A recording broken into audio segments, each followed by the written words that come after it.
Hi, everybody. Welcome to the next edition of Miris's webinar series. Today, we're talking about effective accommodation strategies for 2025. Obviously, there's a lot of things changing in this space, but the broader context of this topic is that care funding under the ANAC model has changed significantly since compared to ACFI, and the revenue and the margins available with care minutes and tightening of care minute compliance. So all organisations, as far as we know, are looking at the non-care funding cost centre and looking at the efficiency and the effectiveness of that. So accommodation is just one of the strategies, but we'll be looking more broadly at all the non-care funding contributors to the organisation. Got a great panel today. I'll introduce you to those guys in a little while, but first let's do our acknowledgement of country. Oops. So I'd just like to acknowledge the traditional custodians of the country throughout Australia and their connections to the land, sea and community. We pay our respects to the elders past and present and extend that respect to all Aboriginal and Torres Strait Islander people today.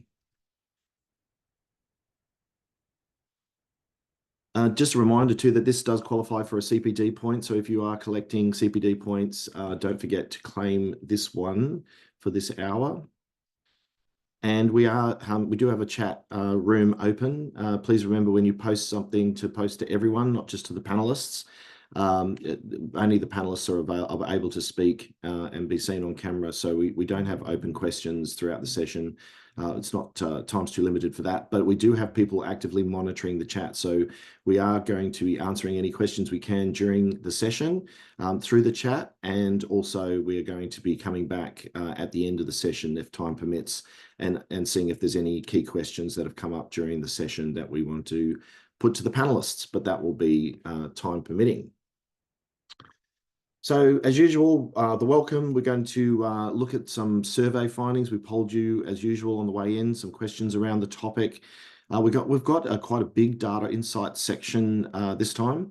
There's a lot of data relating to this topic. So Tyler will be having a good talk through all of the data that's available and some of the implications to get our minds going. And then we're going to go to the panel, and then we're going to hear a little bit, we're going to do a little bit more data and a little bit more talking about some of the things that you should be thinking about or doing right now, and then back to the panel to round out what we're looking forward to, what's going to happen in the sector in the next 6, 12, 18 months and what to expect.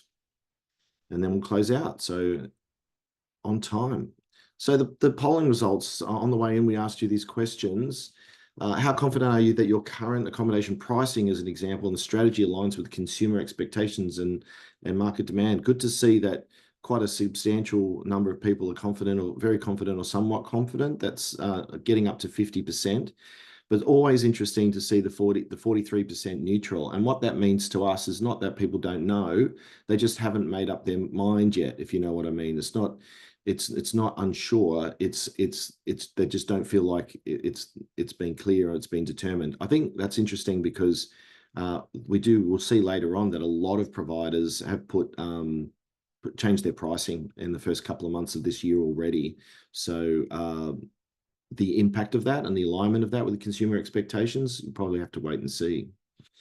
Which area do you find most challenging when preparing for the 2025 RAD changes? Obviously, understanding and complying with new regulatory requirements is a big one. There's also changes to the additional services and extra services coming in, so that will change things for a lot of organisations. We're talking to some organisations have substantial numbers of beds either in extra services or they have a substantial number of additional services contracts, and even though they don't need to necessarily expire until 12 months from July 1.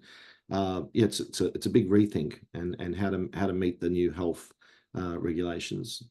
Another big one around competitive and transparent pricing. One of the things that we come across, something to check, is that not all organisations are continuing to update their accommodation pricing information on the website, which of course is a requirement. So double check that that's all up to date and being done. What is your facility's primary focus when reviewing accommodation pricing strategies? So preparing for long-term financial sustainability and maintaining competitive pricing without compromising occupancy. So the delicate balance between putting prices up too high and impacting your ability to attract uh, consumers is obviously important. And then really the focus of this webinar is on that first one, which is really understanding the impact that non-care funding now has to have on the organisation since we're in that post-ACFI era. And lastly, these catch-all ones are always good. Apart from care funding, the most important factors to future profitability will be increasing consumer contributions and increasing revenue from additional services, and a component of deposits kept by a provider. That's going to be important. It was 2% actually, and other innovations not currently in place. And obviously, everybody jumped on. It's going to have to be a combination of all of these. Right. So without any further ado, let's jump to Tyler and let's get into some data. Yes, right. Probably the most compelling piece of data I have today is also the easiest one to interpret, and that is the average occupancy for the sector. We have recently tipped over the 90% mark for the first time in 5 years. So when occupancy began a steady decline in mid-2017, there were still more care recipients entering care than there were departing. In other words, there were greater numbers of residents every month, and that decline in occupancy was the result of new beds coming online. After bed license approvals ceased, the number of residents began to catch up to the available supply.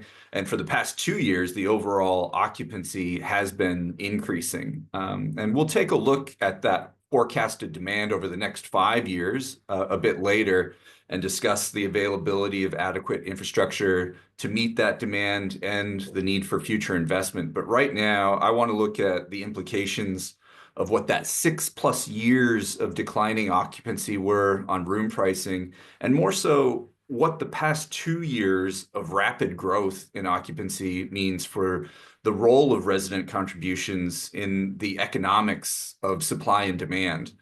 When we look back 10 years ago, 2015, ACFI was the major focus as the driver of any operational surplus, and accommodation revenue was practically an afterthought. When then, occupancy really began to dip, and it became even more difficult to derive any margin out of accommodation. We had to use additional services to remain competitive in our markets, and we just couldn't price ourselves out of the market, which would divert all of our prospective clients over to our competitors.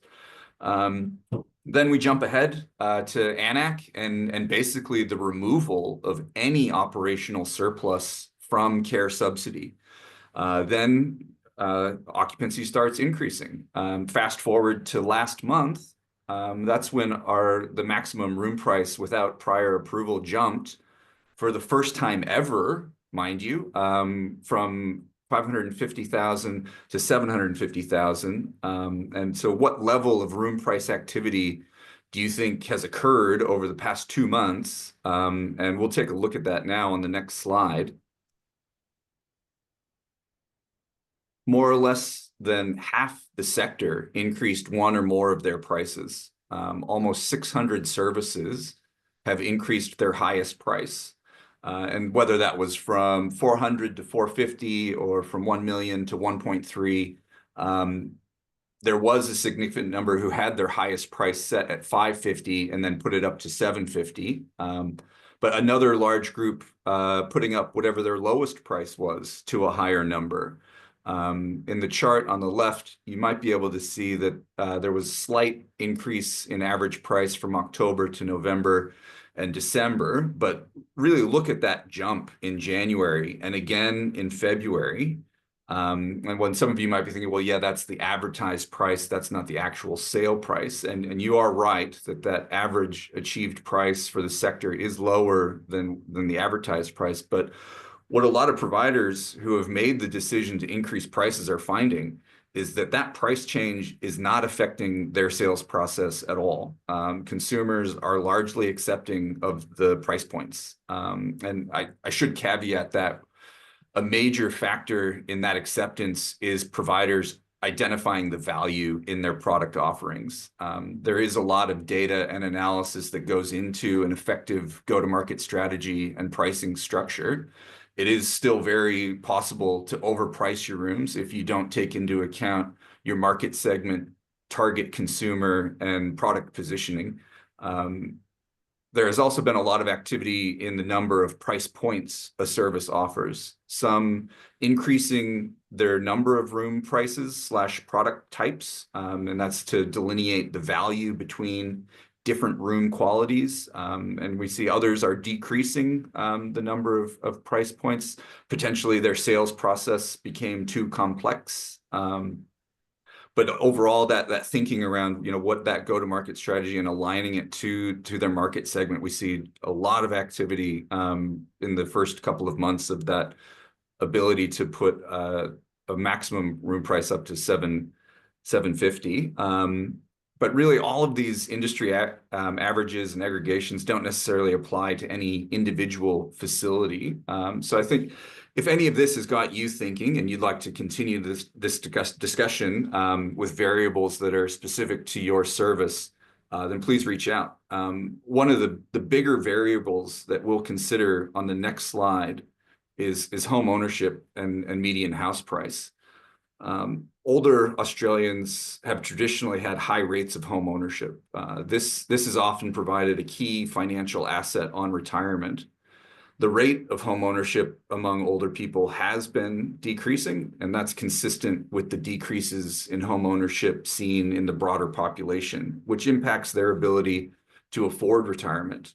And using the median house price is another indicator that can be helpful in gauging an appropriate price point in combination with a multitude of other factors and at a more localized region than what we're looking at here in the breakdown of capital cities. But what this data can show us at somewhat of a macro level is the pace at which house prices are growing in comparison to growth in the price for a single occupancy room with a private ensuite.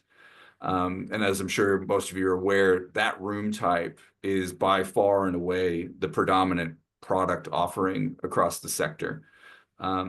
And as you can see, there is some wide variability in trends across the country. And that really only becomes more pronounced as you drill into specific regions. So again, continue this conversation respective to your circumstances, as this data is merely demonstrating the need for change and not really anything you should do specifically. And we'll look at some more sector averages on the next slide regarding care revenue.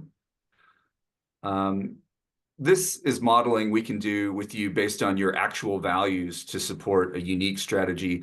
But this view is about understanding an average position and, in some regard, an ideal delivery in terms of compliance. We have an average daily subsidy of $294, which equates to a case mix of 215 minutes, 45 of which come from RN. And based on reasonable cost assumptions and delivery of other clinical needs, consumables, and administration, we see that there's almost nothing left over from that $294 of subsidy. And again, this is assuming we delivered exactly 100% of our target, no more, no less, exactly. And that can be a real challenge.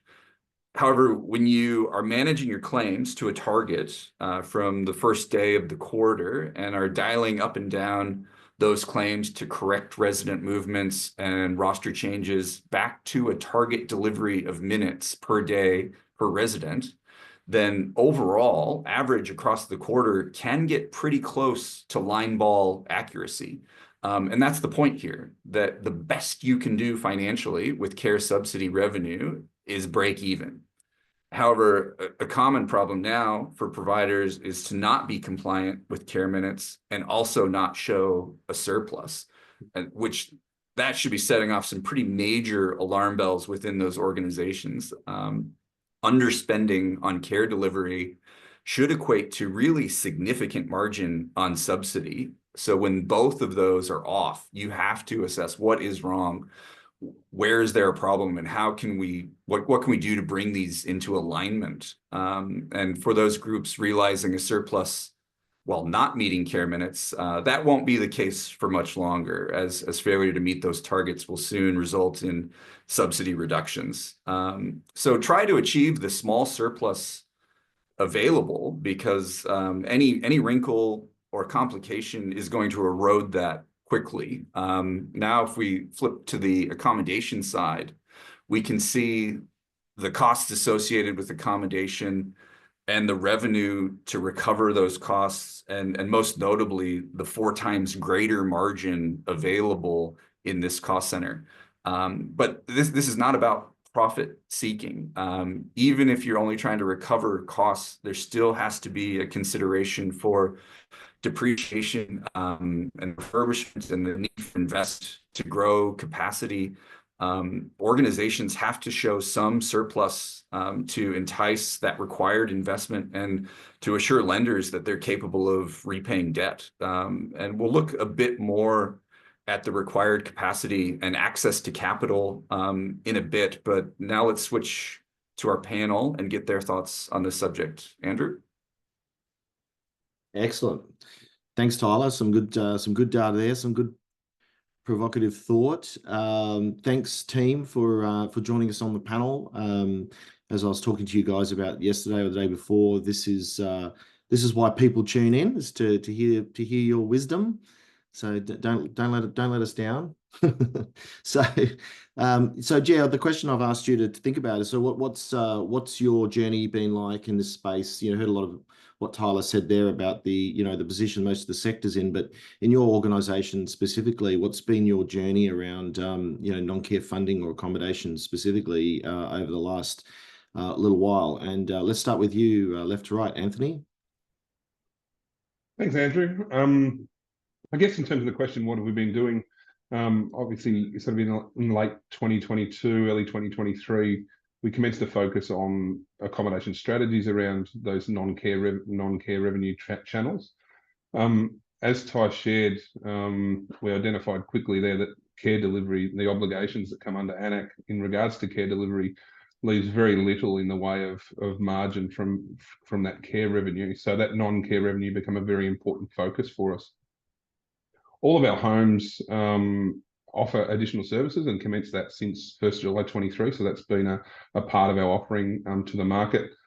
Really strong processes we have around making sure we're offering high value packages, robust processes around reviews, capacity to benefit, etc. The other channel of non-care revenue that's been a focus is reviewing all our sites RAD pricing. All of our sites had increases applied in 2024. Important thing there is that was a decision and it was based on really strong market analysis, relevant data, assessment of our offering, and bringing all that together to find an appropriate price point. Half of those homes actually had applications to IHACPA, resulting in RAD increases above that 750 level.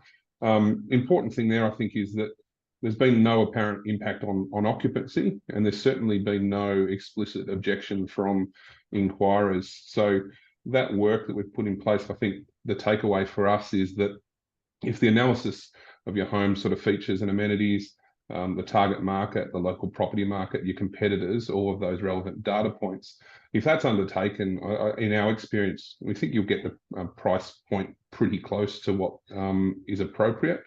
So I'd just encourage, if anyone hasn't been through that process, to obviously do the in-depth analysis and look to build your pricing to an appropriate price point, importantly backed by really strong data. Yeah, couldn't agree more. That's great. Thanks, Michael. Do you want to add to that? Yeah, thanks, Andrew. I guess yeah, I'm from Respect, so we've over the last sort of 5 to 7 years had quite a strong, fast growth trajectory. So we've gone from about 7 homes up to 27 now. So a lot of our focus has been on integrating a lot of those homes into our systems. But in regards to what we're talking about today, the priorities for us have really been around occupancy, additional services, and pricing. So in terms of occupancy, we've probably taken more of a strategic marketing kind of approach with what we've done there. Started out with a lot of robust research, so did a lot of customer research to start with. So we did that ourselves, and some of that stuff we did a long time ago still informs a lot of the decisions that we've done and priorities that we have today. And then alongside that, a lot of competitive research. So I think we have a really good understanding of our competitor offerings, and then it's enabled us to be able to develop our own and be really clear about how we position in the market. And then obviously that affects how you price comparatively.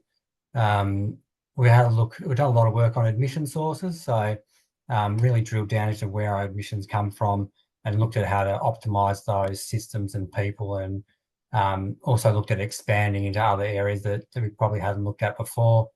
We've done a lot of work on systems and processes, so we've refined those. Got a CRM, which has been really beneficial to us. Invested heavily in people and training, so getting different skill sets, people from outside the industry, people with probably more of a sales background. I know it's a bit of a dirty word, but something that's it's really worked well for us and given us a unique way of looking at things. And then a lot of advertising promotion type of stuff, so some consistent branding stuff in terms of traditional marketing, things that people may not have looked at or thought about have worked quite well. And then on the flip side of that, a focus on a lot of digital stuff, so a lot of work on our website, SEO stuff, and social media.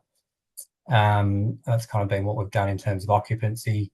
In terms of additional services, we had a crack at that ourselves about 4 years ago. It was a really probably product and probably heavily geared towards product, which didn't seem to work quite well. It was really labour intensive.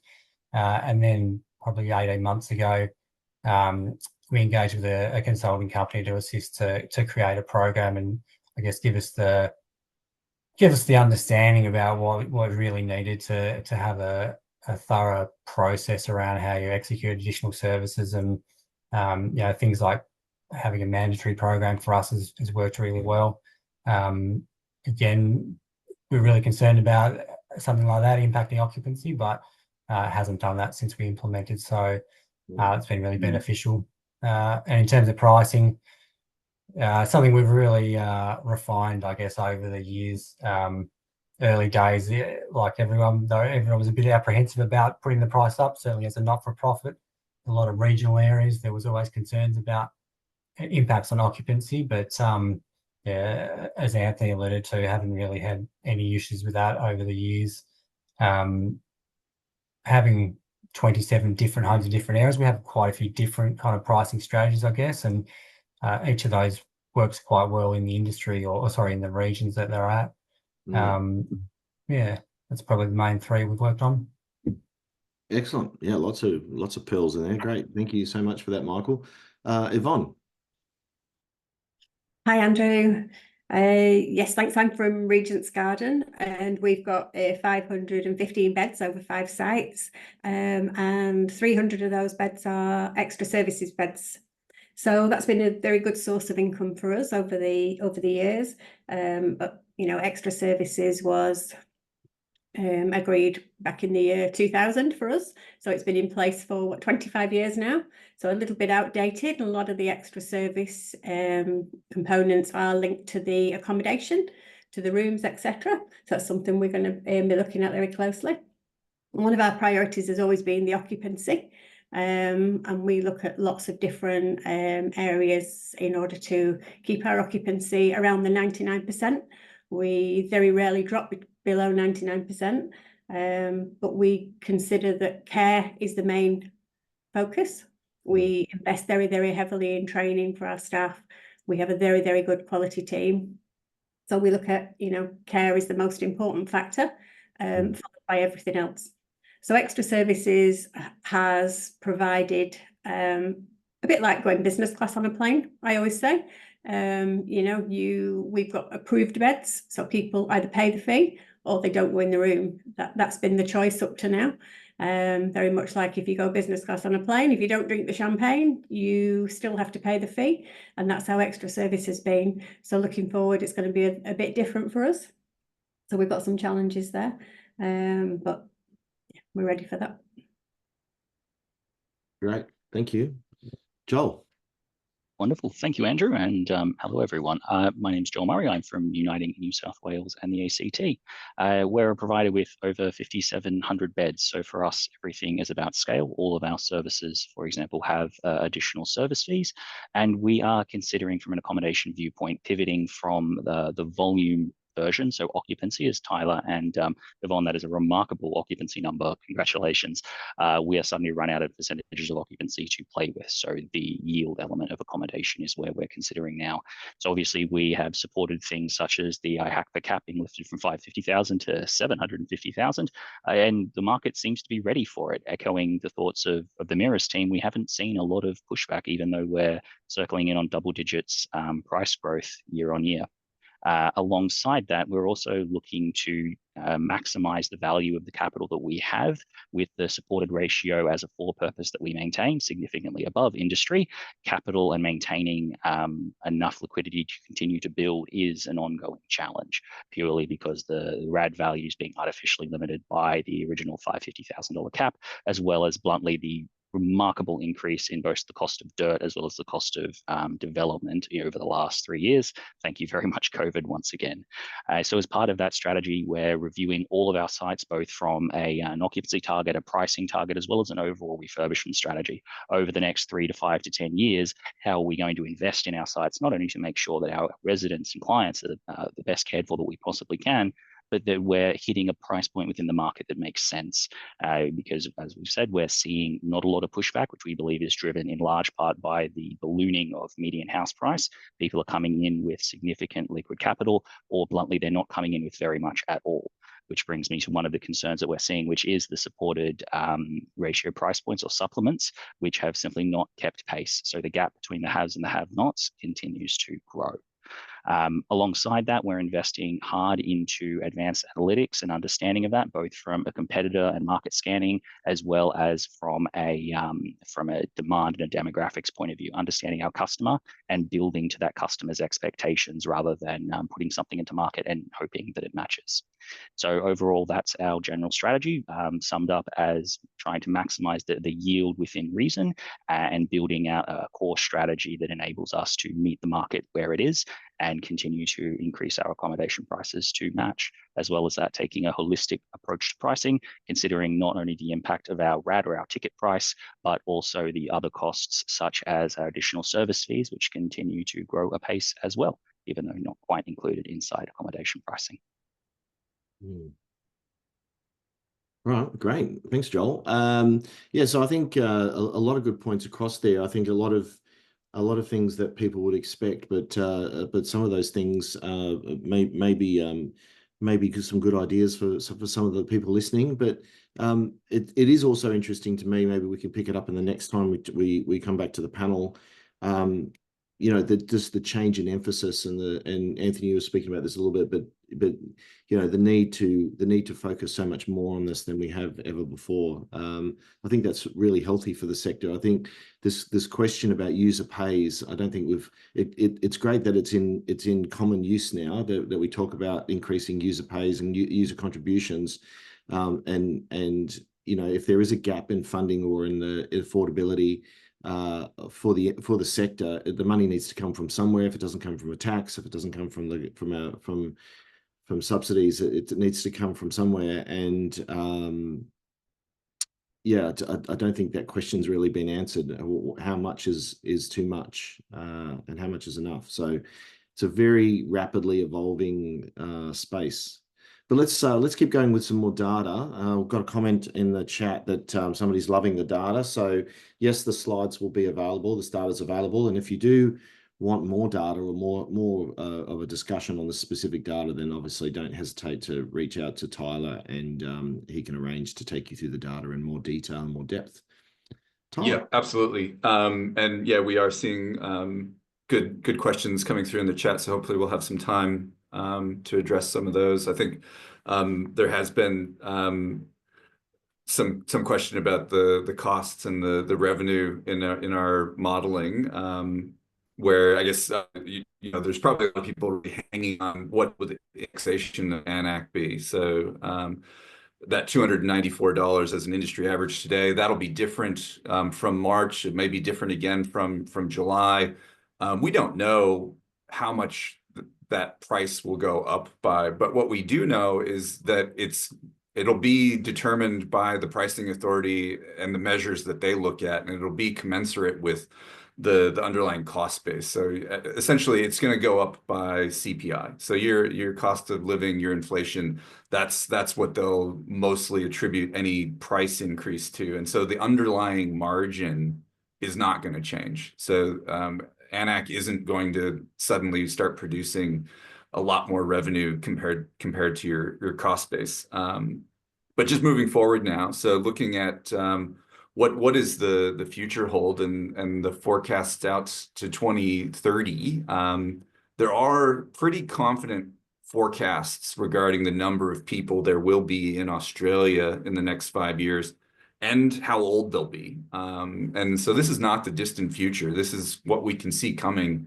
in the next few years. Over 85 population will add over 150,000 people. And most assumptions are that the uptake of home care will increase and reduce the burden on residential, but the overall number of residents in RAC will increase. In the chart here, the yellow lines are describing that reduction in uptake in residential, and a range of down 1% or 1.5% to 3%.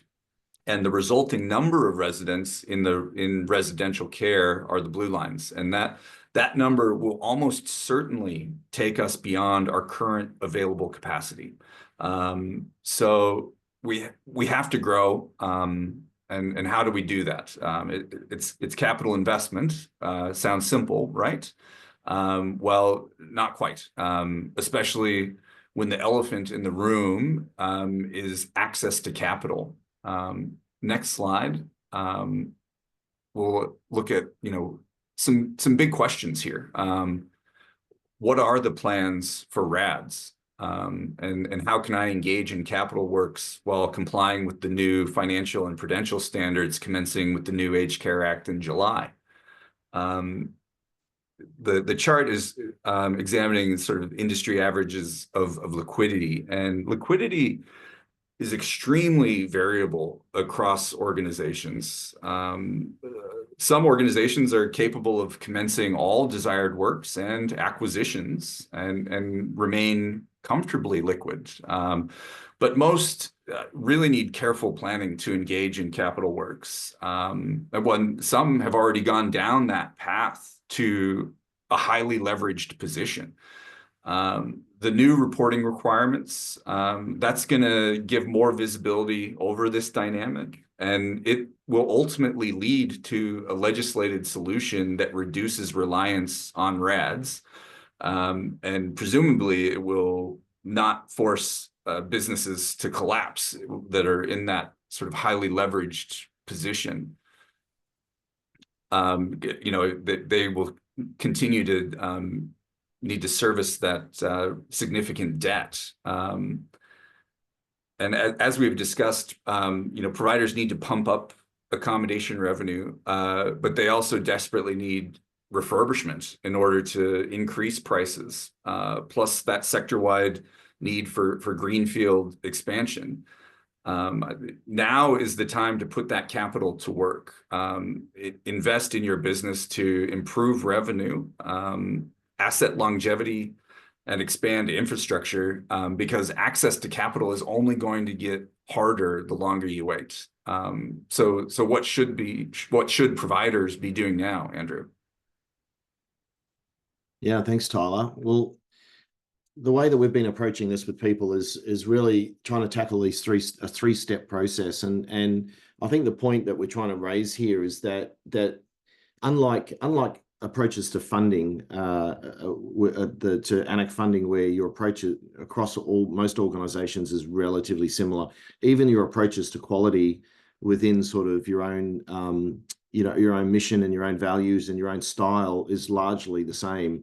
But when it comes to capital and talking about capital, we find that any particular provider, the variation in their circumstances and their goals and their objectives is extraordinarily variable. So that, you've got organizations that don't have property, organizations that have an excessive amount of property, organizations that don't have any of their RADs invested, and organizations that are highly leveraged. You've got organizations with additional services, no additional services, a mission-based view of everybody gets it, whether everybody pays for it or not. That there is so many extraordinary, so much variability in the factors that you have to start with a strategy, a review, a diagnostic, whatever you want to call it.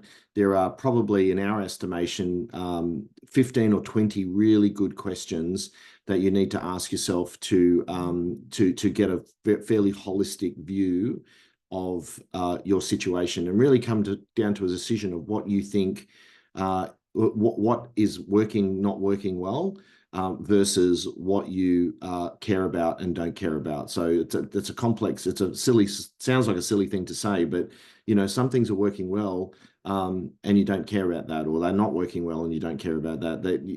Whereas some things may be working well or not working well and you do care about that. So firstly, it's have a holistic view and look at all of the aspects of it, make sure that everything is working the way that you actually assume that it is, and look at the areas that you care about. Then the business case analysis piece. Then go deep dive. I think a couple of you guys talked about the analysis and the data, and really making sure you have a really good look at the scenario that you're looking at. We did a piece of work with a client who was looking at additional services, and when we modeled it out, it turned out by the time they'd implemented, and this was before the health guidelines came out, but it turned out that if they applied it the way that they would apply it because of their mission, and they structured it the way they were planning on structuring it, they probably lose money. So that the liability and the cost associated with what they were planning on doing was probably going to end up costing them money, not making them money. And so that was a bad idea. That wasn't the point of it. But when we talked a bit more about it and we broadened out their thinking, it turned out that there was a much better strategy around refurbishment and looking at the different sites they had, and how they could attract higher RADs, and that would determine a greater return. So business case and the options that you think you'd like to go for, because sometimes ones that appear good aren't, and ones that maybe you think are a little bit harder to achieve might be the more attractive ones to try to go after. So definitely business cases. And it's only when you've sort of looked at the cost benefits that then it comes down to implementing ideas. And this can, again, vary significantly. It could just be training. It could be some significant modeling. It could be construction. It could be different investment avenues, which can get quite complex depending on what you're trying to do. So really making your money work for you, making sure that you're meeting the regulations. The thing about health is, if people are going to be able to opt in, opt out, you're really looking at a hoteling kind of functionality for all of those services, being able to toggle things off, toggle them on, toggle them off, make sure that the person gets what they've asked for, but also make sure that you've recovered that through some sort of a billing process. So you're probably looking at a technology solution for that. And I'm not sure that those sorts of things are very widely applied in our industry. So there's a big change happening there. But definitely look at a broad diagnostic review strategy for all of the areas that whether you think you're doing well or not. Choose the ones that you think are the most interesting, and do some business case analysis on those specific ones, because you might be surprised which one turns out to be the best value, and then implement the ideas accordingly, which could be a variety of activities, too hard to predict from the start. So hopefully that's not too broad and specific enough from the experience that we've had. But here's just an example of some capital optimization, the diagnostic work we do. It's just a sample. I said there was 15 or 20 plus questions, but here's just a few of the ones just to prompt you. So obviously the care cost center does or does not have a surplus while meeting care minute requirements. So that's not non-care, but it's almost the context for non-care. Like what kind of position are you in? If you're not meeting care minutes and you're already at a deficit, then meeting care minutes is going to put you in it's going to put a lot more pressure on getting this right. Organization knows specifically what it's making or operating surplus loss. That's really that strategy and analysis piece where, do you actually understand why it's working and why it's not working, what is contributing? So do that analysis and get that really clear understanding. It's great to hear the panel talking about the work they've done over the last 2 or 3 years, but I think there's a large chunk of the industry who's not looked at this very carefully for a decade. The accommodation cost center does or does not have a surplus. So do you have a problem now, and do you know what it is? We are using our RAD balances efficiently, so that varies a huge amount. Our liquidity management strategy ensures compliance, and obviously they're changing, so making sure that you know that that's true, and you can watch it and report it. Not everybody, a lot of people can produce that information ad hoc, but not necessarily tracking it on a regular basis. Our RAD strategy will prepare us to begin refunding RADs without bringing in new RADs. This is an all-day topic, but there is talk about RADs rolling off, and even though the sector as a whole and the department probably themselves have no idea how that's actually going to work, because it's obviously fraught with problems and probably will take a decade to implement, but have you considered it in your organization? Have you discussed it? Have you thought about how that might impact your organization? Our room price has been reviewed. We've talked about that. Our claim reconciliation, resident billing processes are consistently accurate. Our supported resident ratio at each facility is either well above or well below 40. There's a lot of good modeling around that says if you hit 40%, you get that supplement. But if you're sitting in no man's land between sort of 31 and 39% on a regular basis, it's probably costing you significant amounts of money. And of course, you've got to overlay that with your mission and your demographic and all of that sort of thing. But I think a lot of people would be very surprised when you do the numbers, how the financial impact of sitting in that 31 to 39%, not because you have to, because of the people you choose to take into the organization, but because you're chasing that 40% and consistently missing it. There's a significant financial penalty for that. So just a few ideas just to prompt your thinking and put more specifics around the kinds of things we're talking about. But where to next? Where are we going next? So back to the panel now. I think we'll go backwards. We'll start with you, Joel. But what's your organization thinking they might need to be doing over the next year or two? And what do you think the broader implications for the sector are? Absolutely. So for us, we have one eye on the impending drumbeat of reforms across the entire sector, both impacting accommodation and obviously not. We're looking at things such as the increase in liquidity compliances as part of the new Act. Best estimates are somewhere in the range of a 70% increase in required liquidity, which is not insignificant. Whilst we understand that the ideas behind those caps, in the case of a large provider such as us, we can rely quite heavily on the law of large numbers to manage inflows and outflows, as opposed to a single site provider, for example, where a few RADs moving out the door may have critical impacts on liquidity. Alongside that, we're looking forward to, or at least in understanding, the RAD retention approach, which has been taken from the change of the financial year, preparing from that for both a systems point of view, as well as developing our collateral and other marketing material and communications for our teams, because we know that communicating this in a changing environment to our prospective or existing residents is going to be super critical. Whilst we are grateful and appreciative of the 2% RAD retention, as it does add to the user pays model, we're also seeing the incoherence with the approach to the health model, which is going to reduce funds or funding from the same source. Alongside that, where we echo your points on the removal of RADs as a concept, we don't believe at this point that it's feasible for the industry to move away without remarkably large capital injections, which the government is not going to be interested in doing. And alongside that, it's more about positioning our overall portfolio to get ready for the future. So over the last few years, thanks to the lack of investability, if you will, for the industry, Uniting has paused on many of its larger scale developments, which means our overall pipeline is relatively reduced. So, and that is being slowly brought back online as things like the ANAC change and the funding changes make the sector more investable. But there's, as you pointed out with your graphing, quite a long way to make up, and there will be some imbalances in supply and demand, especially in smaller regional areas, as we're seeing many smaller providers pack up shop or simply go under, and providers such as us are being asked to step in to support or even save those providers in times of need, which is another challenge in some spots, both from an operational point of view as well as a capital planning point of view, as they tend to come up quickly and do require capital to support. So those are the key things that we're focused on. Alongside that, building out our core pricing strategy, making sure that we're ready to pivot faster. We believe that we'll need to move faster with the changing market and be able to respond on a quicker cycle than what we used to use as an annual pricing cycle is now much shorter, quarterly at the most. So yeah, that's what we're considering, and I'm super curious to hear the rest of the panelists' thoughts. Me too. I'll come back to you about which one of those things you think are the most important. Yvonne? Absolutely. Yeah, thanks, Andrew. So we've started a sort of business analysis and having a look at our funding, where it comes from. Obviously, we're going to lose a lot of money with the extra service. You know, from 1st of July, we can't charge that any longer, and the existing residents will have to be transferred to a health package by the following July. So we've got some challenges there. We recognise that, and it is a large part of our funding. We've looked at the 2% for the RAD, so we have increased RADs where appropriate.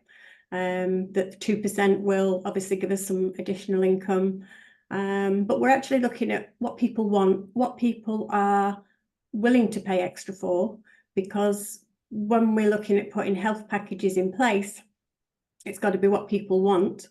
And you know, we're going into this new age now where the baby boomers are coming into aged care, and they're going to want a lot of different things than what people wanted when extra services were put in place 25 years ago. So for us, yeah, it's very much looking at the business as a whole. We want to maintain our occupancy, we want to maintain quality standards, but we also want to be able to provide people with a service that is something that they really, really want. One of the challenging things is going to be the admin burden of the health, because like Andrew alluded to, you know, we're going to have to charge for all these things separately. People can opt in and opt out. It's very, very different than extra services and even additional services where people have packaged them. So the admin burden is going to be quite significant on us. But at the moment, yeah, we're just looking at all these options of how our funding is at the moment, how it's going to change, and what we can do to optimise that, and also what we can do to make it better for people who want to come into the facilities.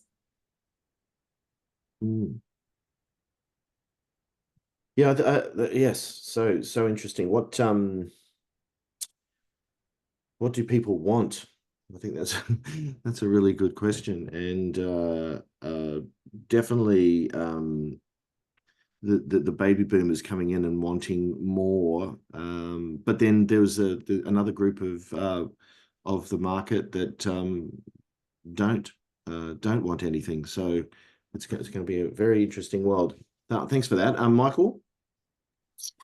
Yeah, thanks, Andrew. I guess for us, in regards to the challenge around the margin squeeze, we'll be looking at from both sides, I guess, how we can increase revenue incrementally, but also decrease cost base for efficiency. So in terms of revenue, pricing strategies, we've talked about some of the changes. You know, we've ticked off the recent rate increases with the new caps, and with consideration of the retentions. The next thing in there we'll be looking at would be the changes to the co-contributions, I guess, particularly around staff and consumer education. I think was going to be a really important part there. You know, there's a lot of people are going to have to pay a lot more than they have in the past. So it's going to be really important for our staff to be all over that. Looking at different approaches to pricing, I guess we'd all probably agree it's a very complex and complicated system. You know, everyone coming in at a time of heightened stress. So any way we can make the pricing approach seem easier and simpler for consumers and their families is something we're looking at. And then I guess looking to the future, like everyone, we're talking about the potential phasing out of RADs, what that means for, you know, investment revenue and development capital is going to be a big challenge. In terms of our additional services, to health, yeah, we're currently developing our new approach at the moment to that. That's going to be a really large shift for us. As I mentioned earlier, our programs are mandatory ones, so the changes around the choice and timing of opting in and out is going to be challenging. I think, as we kind of alluded to before and Yvonne talked about, I think it's going to really come down to the strength of the program and offering services that people actually want and are happy to pay for. I guess alongside that, gives us an opportunity to kind of expand and get away from, you know, the things that everyone's typically done. You know, we're looking at, you know, if someone has the propensity to be able to pay for something, why shouldn't they be able to have it just because they're in a nursing home? So there are, you know, a lot of options that will come up for that. There's going to be a lot of work to go into that. I guess one of the big challenges I see with that under the new model is going to be how we're going to treat people differently operationally. If people, you know, opt out to some of the services, how do the guys on the floor say, no, you can't come to happy hour because you didn't want to pay for it? I think that's going to be a big challenge. In terms of occupancy, we're reviewing our sales model, looking at, you know, gearing up for expansion and efficiency. So also looking at investing heavily into more training and things like mystery shopping, looking at our resident mix strategy, understand the implications of the changes to funding and how we look at the mix. Also, I guess under that there's that change in consumer. We talk about the baby boomers coming through, the influx of those and their taste for the finer things in life. I guess the other flip side of that is that, you know, no doubt we're going to see more home care packages, people staying in their homes for longer, which means, you know, people are going to come to RAC later in life with higher acuity. And then I guess what does that mean for, you know, programs like health, where they might not be in a position to enjoy many of your typical products and services that are included in the covered programs. And I guess in terms of efficiency, operational efficiency, so looking at, you know, what we do on a site level, standardizing things, obviously moving towards flexible rosters, system efficiencies. So basically reviewing all of our software, CRM, care, billing, all of that. Hopefully, you know, ideally it'd be under one ecosystem, so there's not a lot of crossover and interrelation and doubling up, I suppose. And then I guess the other important thing there in efficiency is what Andrew talked about earlier around data. So, you know, it's becoming even more important now. I think back to not that long ago when we'd be, you know, probably now at the end of February, we'd be talking about, you know, monthly reports from a couple of months ago. You know, we've seen it shift towards, you know, data being real time with BI and using that for, you know, business decisions and rostering and things like that. And then the next shift is obviously into AI with, you know, forecasting and predictive things like that. So, yeah, I think there's some exciting things on the horizon, but a lot of things to get our heads around. Yeah, absolutely. And just a couple of things on that. The increasing prevalence of people living with dementia in that aging cohort that's coming into aged care later, and how are they going to engage with a on-off demand, you know, around additional services. So my mother's living with dementia, so I know this very, very well as a family member and a consumer, that I don't think she would be able to decide whether she wanted it or not on a day-to-day basis. So yeah, lots of interesting challenges. Thank you, Anthony.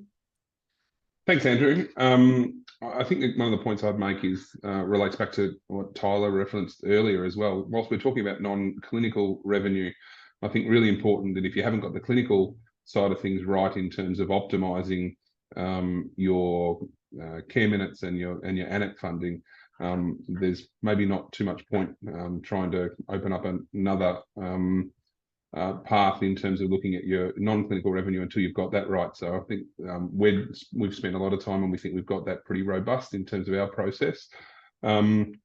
The diagnostic that you referenced, Andrew, I think is really important in terms of finding priorities, and we've been through a similar process internally. Obviously, the transition from additional services to health is a big focus for us. I think we all know that sort of residents want choice, they want value, and if it's valuable and something that they want, they're happy to pay for it. So I think from our point of view, we're focused on getting that right, investing the time and effort around that that building of that health program. That challenge of how do you turn services on and off is the biggest part of that for us, is how do you do that efficiently? How do you manage the haves and have-nots?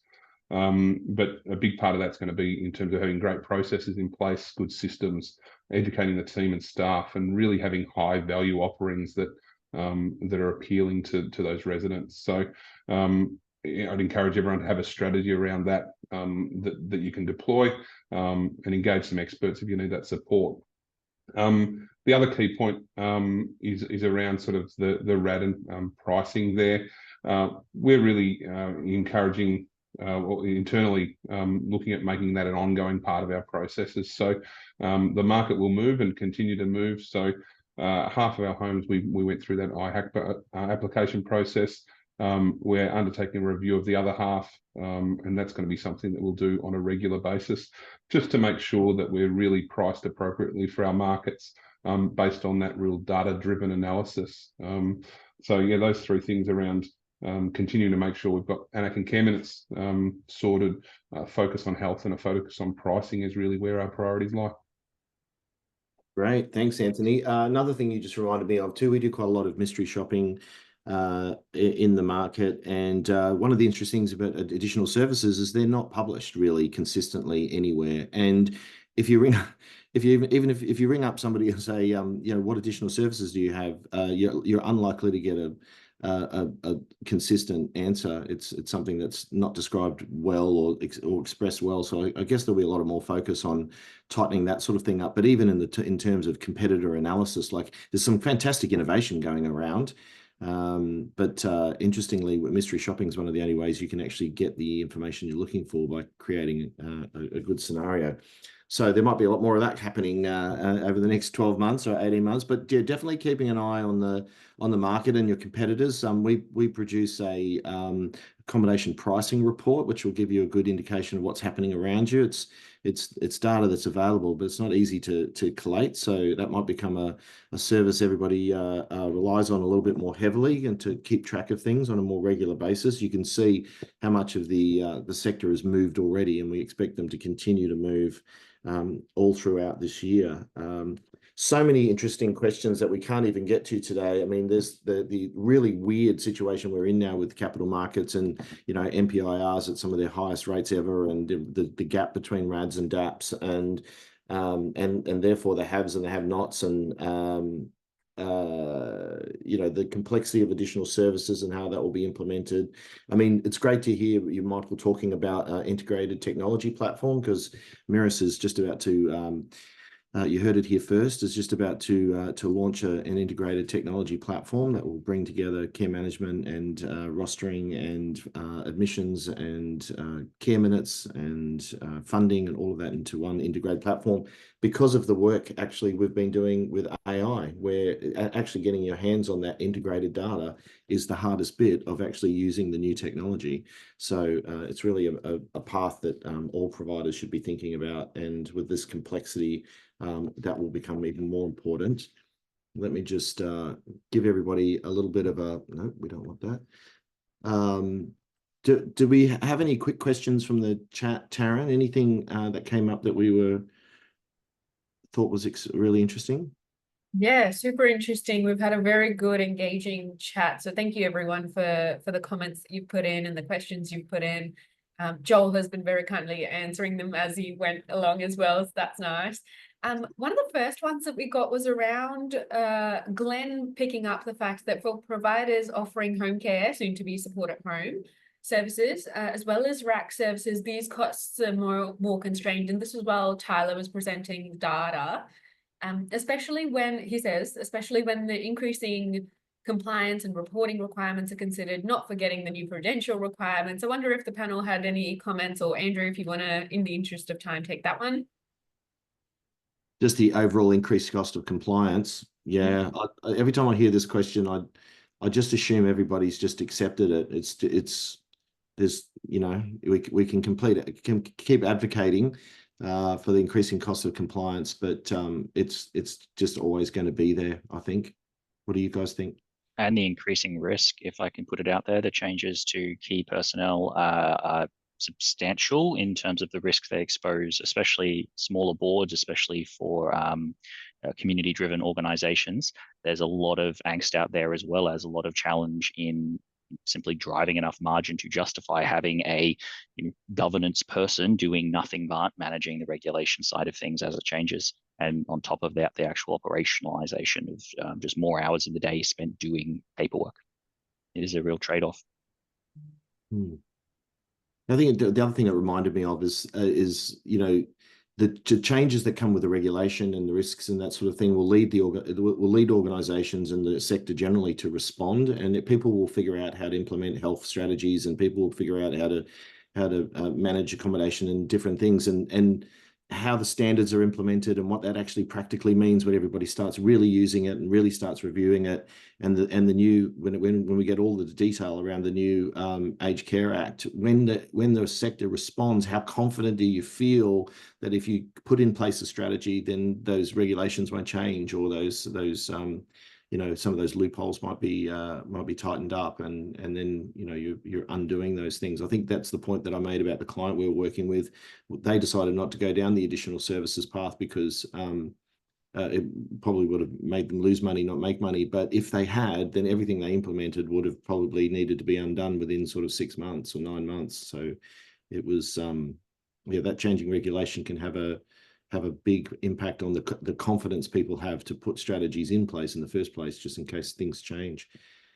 In the interest of time, I'll just keep skipping on. We always end up with this problem when the topic's so interesting, but just wanted to flag the first step is the capital optimization strategy workshop. If you don't know what to do, reach out to us, because it's not a very big expense to just get a little bit of thinking done around where you are, and that will tell you a lot about where you want to put your energy next. And everybody's got lots to do. Care minutes.